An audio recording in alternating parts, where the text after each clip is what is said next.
Okay, today we're going to be talking about this Belarus 250AS tractor, and we're going to be going over the controls of it, and on what all the levers do. And a lot of people have issues here with these tractors because the shifting pattern is a little bit different on them, and the way the reverse and the high-low set up. So we're going to go just over the basic controls of the tractor, and kind of get an idea on how it all works. Okay, now first things first here, this tractor, before it will start, you have to push down this button right here. This button presses down, and that is a kill for the battery, and you release it right here. And with this being pushed down, it will start and run, but without this connected, it will not start. However, though, we have gone around this button because it's a big power drain, and we had issues with this tractor wanting to start, so we went around this with heavier battery cables. If you want to go check that video out, there's a BA card on the top corner of your screen to go check that out. So up here in the steering column, you have your key switch here, and that key switch is just glow plugs and start. However, when I was driving this tractor home, when I bought it, I got home and realized the key was missing, and it fell out somewhere along the road. So we're probably just going to go around the key switch and just put in a toggle switch for off and on, and then put in a separate switch for the glow plugs. And I believe this button here would be your horn, and then your lights and blinkers are right there, and you have more switches here for your lights too. Down here on the floor, we have your clutch pedal, and the clutch pedal is really soft because it is a wet clutch, and so it's really effortless to push down the pedal, and which is real nice. It also takes off a lot slower, you know, with the standard dry clutch. It can really jerk you around if you let out too quick, and this here is a little bit smoother. Then down over here, we have your two brake pedals, which right now are locked together, and then right here, you have your decompression lever for starting the engine in cooler weather, and this lever just pulls out to release the compression. And then back here you have your differential lock, and over here on this side is your brake lock, and then here are your two gear shifters. Now these shifters here, it's a little bit different than your standard tractor, and this one here, which someone at some point had lengthened, they cut it off and made it longer, which I understand why, because if this was all the way down here, it would be a lot harder to reach from your seat. So it's actually a nice little modification someone made on him. So this here to the far left, if you're sitting on a tractor, that would be your forward, and then moving over to the right, that would be your reverse. And you do have to use the clutch to go from forward to reverse. And so a lot of people think you go, a shuttle, you don't have to use a clutch, but on this you do have to use a clutch. And then right here on your shifter, you have your high-low, and this here would be your low range, and then pulling back this direction here, that would be high range. And what's odd about this is you use the same lever that's in high range, you same lever, and come back, and then you have your gears here. And this here would be your low, and this here would be your second low gear, and that would be third, and then fourth. And it is odd having your high-low shifter be the same lever as your gear shifter. That would be low range. But it really works good. It really is quite nice to use, and it's a lot quicker than having another shifter for your high-low. And so far, I haven't used this tractor a whole lot, but I really like having this all in one shifter. And then having your forward reverse right here on your shifter right in front makes it really quick for shifting back and forth. And one more odd thing here with the transmission is when you're in reverse and you shift it, here's your low, and then here's your second low. And it does not matter if you're in reverse, it will go forward in the two low gears. You shift it over here to one of the others, and it will go in reverse. And I don't know exactly how they did that in the transmission, but the 2 low gears goes around the shuttle reverse, which takes a little bit to get used to. But I have found it is quite nice because you can be going forward, pulling the blade or something, and then instantly lift it, throw it over, and be backing up, and then go back forward to low without having to mess with shifting the reverse lever forward or backward.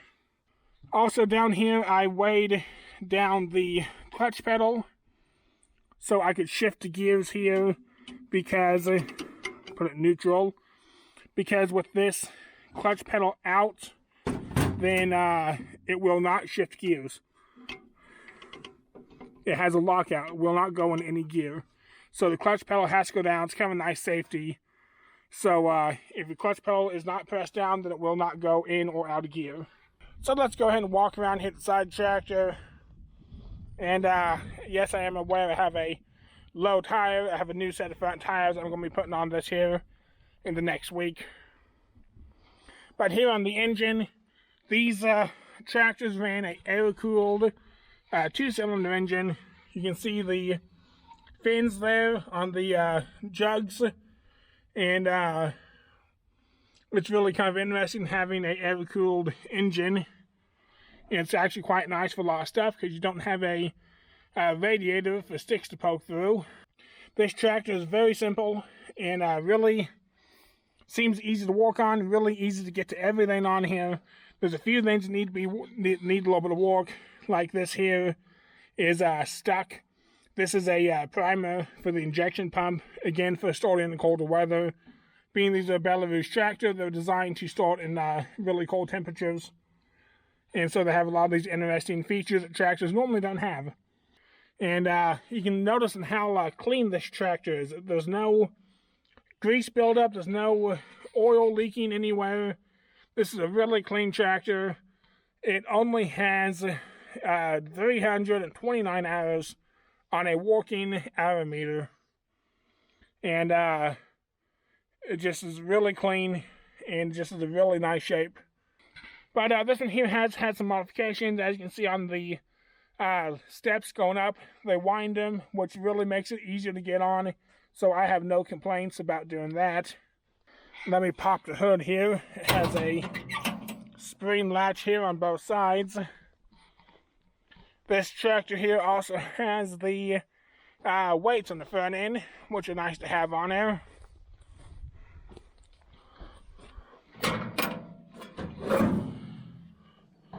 I really like how the hood opens.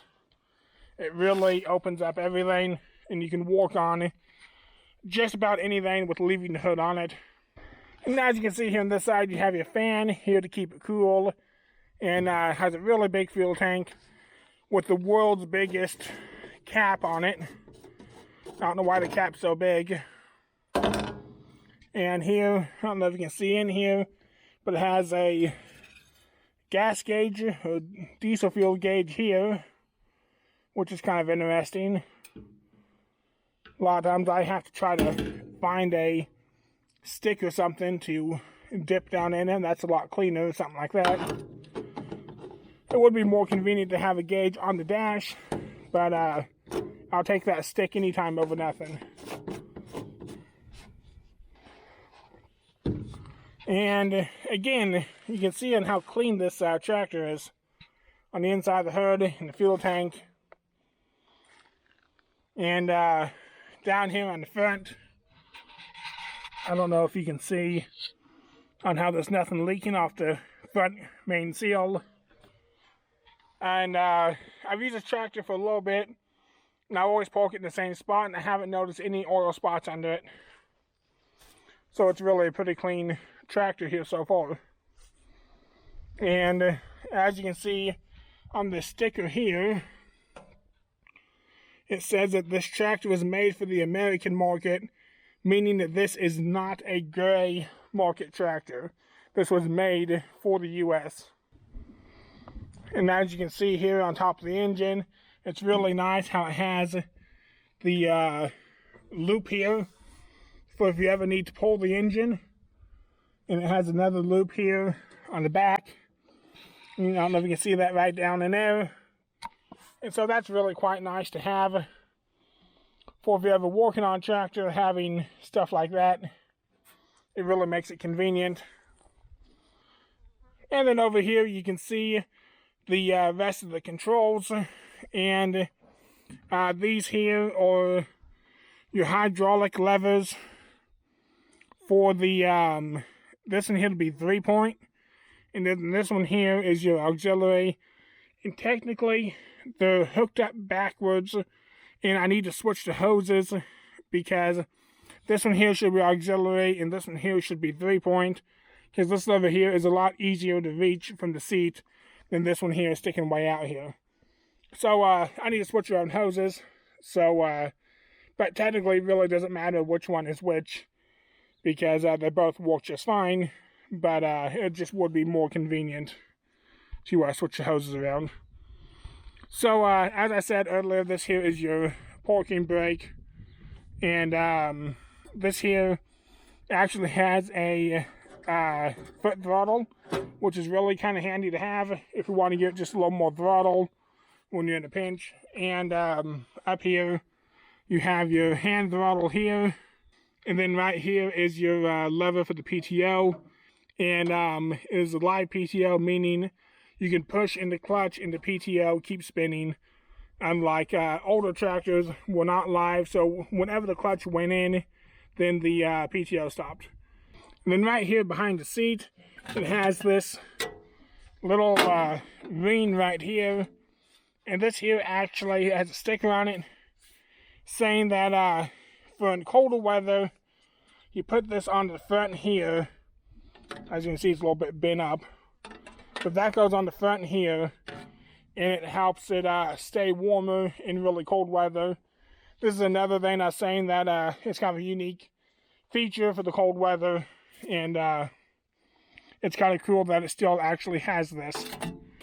And another really unique feature on this tractor would be you can adjust the height of it. As you can see here in the front hubs, right now it's set for as low as it'll go, but you can actually unbolt that and raise it up to make it more of a row crop. And you can flip around the back wheels, make it wider, and then you can widen out the front axle to make it a little bit wider for different applications. And I've never seen a tractor that has adjustable front hubs for the height. That's interesting. And let's go to the back here, and it actually has the same for the back of it. Okay, here on the back, you can see the final drive facing out the back. Now this makes the tractor as low to the ground as it can go, and you can rotate the final drive down, and it'll raise it up, or you can raise it down, or you can lower it down, and completely flip it to where it's standing up vertical, and it'll raise it up even higher. And again, you really don't see this too often on tractors. It's really quite interesting, and it really makes the tractor diverse for doing row crop and then utility type work. And while we're back here, we'll take a look at the 3-point hitch. And here are the hoses that I was saying. They hook up to here, and then they hook up to the other side. And then there's another port right here that the hoses can hook up to. And I need to hook up the 3-point hoses to here, so it runs off of the other lever, which will be easier to use. And it also has a lights plug-in back here, and still has a PTO shield, still has a drawbar, which is really quite nice. A lot of them you see don't have drawbars anymore. This tractor came with a 6-foot angle blade, and it's in really good shape, and it works really well. This is the only attachment I've used on this tractor so far, and the tractor really handles it good. One thing that is interesting, since this is a 35 horsepower tractor, is the 3-point is category 2. And that seems a little odd to me. Usually A tractor this size would be Category 1, but it's interesting to think that is a 2, which isn't really a big deal. You can still run a Category 1 implements. You can just put a bushing in the pins and convert it over. Okay, I was in at the computer editing this video when I realized I missed this interesting feature that this tractor has. You can see this knob right here, and this is a lever to disengage the hydraulic pump. Again, like I said earlier, this tractor, they designed it for starting in cold weather, and if you pick up this knob and then pull it back, it latches right there, and that disengages the hydraulics, so you're not trying to spin over the hydraulic pump when you're trying to start the engine, and that's a real big advantage when it's really cold, and it's a really interesting feature. I've never really seen this on a tractor before, and I just want to point this out. So I guess this is going to do it here for this video, and I just kind of want to show you what the controls and stuff were of this Belarus 250AS tractor. And like I said, a lot of people don't like the way the controls are set up. I don't really mind them at all, and I'm used to running older tractors, so this is a big upgrade compared to what I'm used to. And like I said, I have no complaints with any of the controls, and the tractor really seems to work good.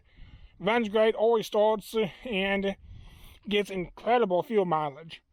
And so far, I don't have any complaints with it. We need to do some more work to it. It needs a bunch of wiring type work.